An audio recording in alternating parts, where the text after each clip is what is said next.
J'ai vécu mon enfance en Bretagne. Ensuite, j'ai fait des études à Paris. Et puis, je suis arrivée en Suisse en 99. J'étais traductrice spécialisée dans la finance.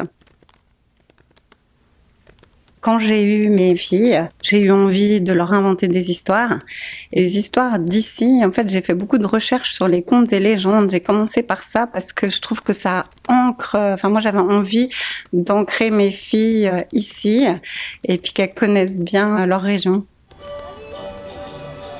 À la première enquête de Maëlys, l'énigme de la cathédrale de Lausanne, elle est née grâce à Maëlys qui m'avait annoncé je dois te dire quelque chose, maman, tu sais, moi je déteste lire.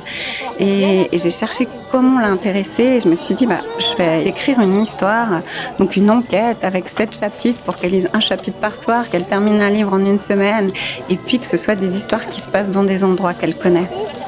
C'est des histoires, tu sais, c'est des petites enquêtes qui se passent en Suisse. Quand j'écris, j'essaie vraiment de me mettre à hauteur d'enfant et puis je veux absolument que mon livre il fasse grandir les enfants. J'essaie de mettre des petits détails pour leur apprendre des choses sur l'histoire, sur la géographie, enfin qu'ils apprennent des choses. J'essaie de mettre des petites touches d'humour, des choses qui les fassent sourire. Et puis j'essaie un peu par moments de leur faire un petit peu peur, mais pas trop non plus, parce que c'est ça qui va les tenir en haleine. Et à la fin de chaque chapitre, j'essaie de mettre un peu de suspense, parce que mon objectif, c'est que quand ils ont terminé ce chapitre, le lendemain, ils ont envie de rouvrir le livre.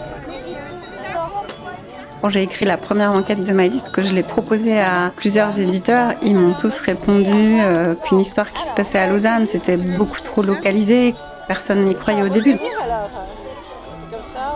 Très vite, ça a fonctionné, donc on m'a demandé un deuxième, puis on m'a demandé un troisième. Donc là, j'ai mis ma deuxième fille évidemment dedans, Anélia, et puis c'est devenu une aventure assez incroyable. Là, on arrive à 30 enquêtes de Maëlys, 30 tomes, c'est jamais, même dans mes plus beaux rêves, j'aurais imaginé une telle aventure.